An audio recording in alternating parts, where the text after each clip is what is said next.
Hare Krishna, please join me with folded hands for the prayers. Om Namo Bhagavate Vasudevaya. Om Namo Bhagavate Vasudevaya. Om Namo Bhagavate Vasudevaya. We are reading second canto of Srimad Bhagavatam, chapter 6, entitled Purusha Sukta Confirmed, and we are going to continue our reading today from text 43. Texts 43 to 45 are combined. Aham bhavo yajna ime prajesha daksha dayo ye bhavadadayakscha swarlokapalaha khagalokapala nralokapala stalalokapalaha gandharva vidyadhara charanesha ye yaksharaksho yakshor gana ganathaha yeva rishinam vrishabhaha pitranam दैत्येन्द्र Siddheshwar दानवेन्द्राः अन्ये च ये प्रेत पिशाच भूत कूष्माण्ड यादो मृग पक्ष्यधीशाः यत्किंच लोके भगवन्महस्व दोजः सहस्वद् बलवत् क्षमावत् श्री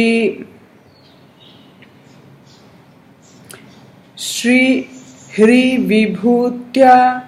विभूत्यात्मवद भूतार्णं तत्वं परम रूप वद स्वरूपम.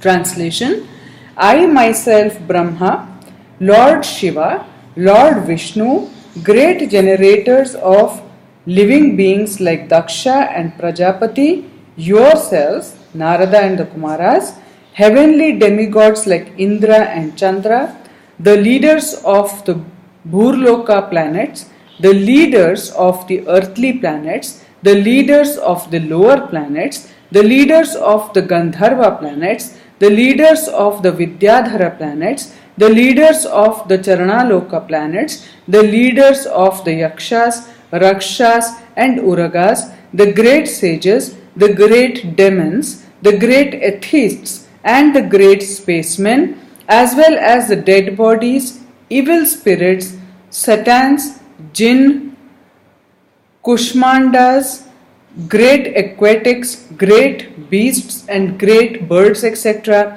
In other words, anything and everything which is exceptionally possessed of power, opulence, mental and perceptual dexterity, strength, forgiveness, beauty, modesty, opulence and breeding, whether in form or formless, may appear to be the specific truth and the form of the Lord. But actually they are not so. They are only a fragment of the transcendental potency of the Lord. Purport: those in the list given above, beginning from the name Brahmaji, the first living creature within the universe, down to Lord Shiva, Lord Vishnu, Narada and other powerful demigods, men, supermen, sages, rishis and other lower creatures of extraordinary strength and opulence, including the dead bodies, satans, evil spirits, jinn, aquatics, birds and beasts, may appear to be the Supreme Lord, but factually none of them is the Supreme Lord. Every one of them possesses only a fragment of the great potencies of the Supreme Lord. The less intelligent man is surprised to see the wonderful actions of material phenomena, as the aborigines are fearful of a great thunderbolt, a great and gigantic banyan tree, or a great lofty mountain in the jungle. For such undeveloped human beings, merely the slight display of the Lord's potency is captivating. A still more advanced person is captivated by the powers of the demigods and goddesses. Therefore, those who are simply astonished by the powers of anything in the creation of the Lord without any factual information of the Lord Himself are known as Shaktas or worshippers of the great powers. The modern scientist is also captivated by the wonderful actions and reactions of natural phenomena and therefore is also a Shakta. These lower grade persons gradually rise to become Shauryas, worshippers of the sun god, Sauryas, or Ganapatyas, worshippers of the mass of people as Janata Janardhana or Daridra Narayana, etc., in the form of Ganapati, and then rise to the platform of worshipping Lord Shiva in search for the ever existing soul, and then to the stage of worshipping Lord Vishnu, the super soul, etc., without any information of Govinda, Lord Krishna, who is the original Lord Vishnu. In other words, some are worshippers of race, nationality, birds, beasts, evil spirits, satans, etc., the general worship of Shani Deva, the lord of distressful condition, and Sitala Devi, the goddess of smallpox, is also common to the mass of people, and there are many foolish men who worship the mass of people or the poor class of men.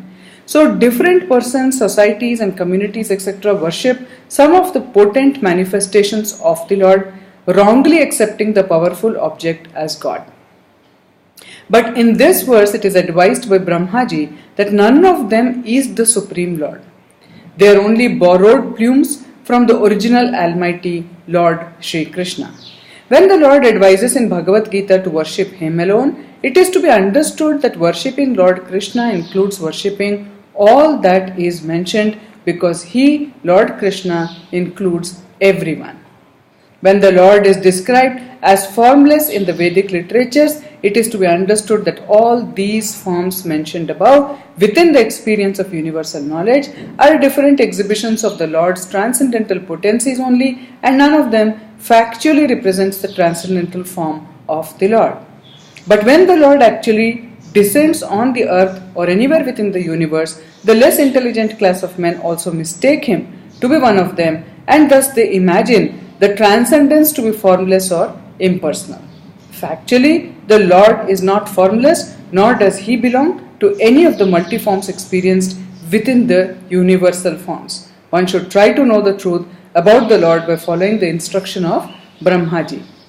Text 40c, 46. Pradhanyato yandrisha amananti leelavataran purushasya bhumnaha apiyatam karna kashaya shosha nanukra mishyeta iman supeshan. Translation: O Narada, now I shall state one after another the transcendental incarnations of the Lord known as Leela Avataras. Hearing of their activities counteracts all foul matters accumulated in the ear. These pastimes are pleasing to hear and are to be relished. Therefore, they are in my heart. Purport: as it was said in the beginning of Srimad Bhagavatam, 1st Canto, chapter 5, verse 8, one cannot be fully satisfied by hearing unless and until one is given a chance to hear of the transcendental activities of the Lord. So Brahmaji is also trying in this verse to stress the importance of narrating the transcendental pastimes of the Lord as He comes and manifests Himself here on the surface of the material planets. Every living entity has a tendency to hear pleasing messages, and as such almost every one of us is inclined to hear news and talks broadcast by the radio stations. But the difficulty is that no one is satisfied at heart by hearing all those messages. The cause of such dissatisfaction is the incompatibility of the message with the innermost stratum of the living soul. This transcendental literature is especially prepared by Srila Vyasadeva to give the utmost satisfaction to the people in general by narration of the activities of the Lord as instructed by Sri Narada Muni to Srila Vyasadeva. Such activities of the Lord are principally of two varieties. One concerns the mundane manifestation of the material creative force, and the other deals with His pastimes in the form of different incarnations in terms of the time and place. There are innumerable incarnations of the Lord, like the waves of the river flowing constantly in and out. Less intelligent persons take more interest in the creative forces of the Lord in the material world, and being disconnected from their relationship with the Lord, they put forward many theories of the creation in the name of scientific research. The devotees of the Lord, however, know well how the creative forces work concurrently by the action and reaction of the material energy of the Lord.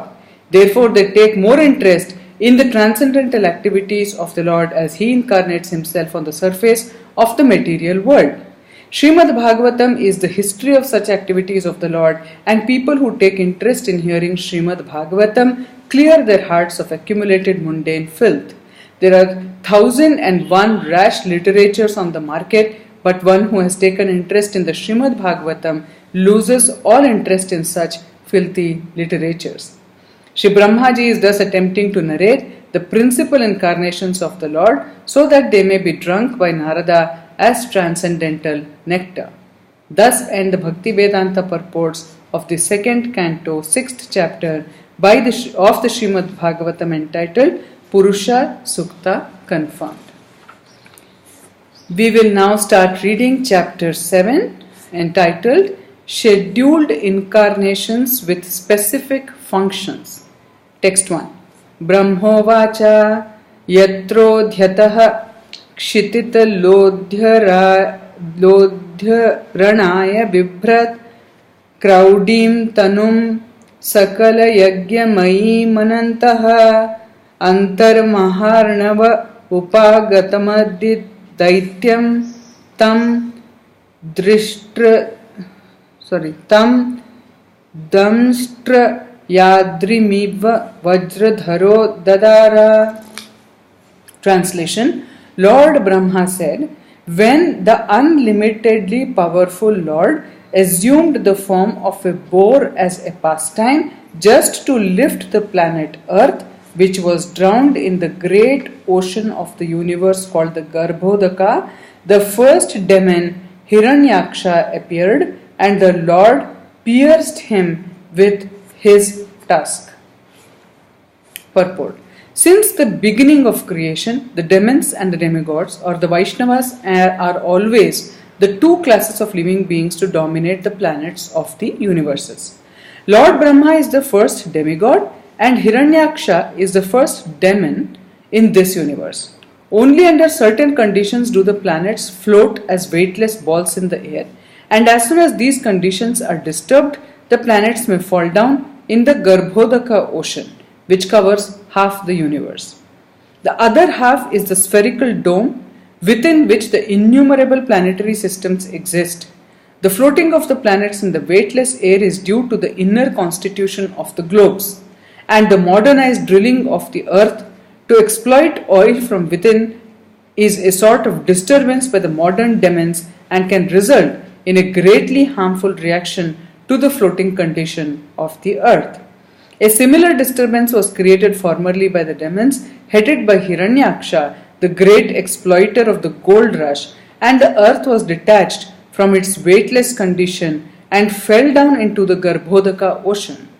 The Lord, as maintainer of the whole creation of the material world, therefore assumed the gigantic form of a boar with a proportionate snout and picked up the earth from within the water of Garbhodaka. Sri Jayadev Goswami, the great Vaishnava poet, sang as follows. Vasati dashana shikhare dharani tavalagna shashini kalank kaleva nimagna keshavadhrita shukara rupa jaya jagdish hare. O Keshava, O Supreme Lord, who have assumed the form of a boar, O Lord, the planet Earth rested on your tusks as it appeared like the moon engraved with spots. Such is the symptom of an incarnation of the Lord. The incarnation of the Lord is not the concocted idea of fanciful men who create an incarnation out of imagination. The incarnation of the Lord appears under certain extraordinary circumstances like the above mentioned occasion, and the incarnation performs a task which is not even imaginable by the tiny brain of mankind. The modern creators of the many cheap incarnations may take note of the factual incarnation of God as the gigantic boar with a suitable snout to carry the planet Earth. When the Lord appeared to pick up the earth, the demon of the name Hiranyaksha tried to create a disturbance in the methodical functions of the Lord, and therefore he was killed by being pierced by the Lord's tusk. According to Srila Jiva Goswami, the demon Hiranyaksha was killed by the hand of the Lord. Therefore, his version is that after being killed by the hand of the Lord, the demon was pierced by the tusk. Srila Vishwanath Chakravarti Thakura confirms this version. With this, we'll conclude the first reading for today. I'll see you again very soon with the second reading. Till then, stay happy, stay conscious. Hare Krishna.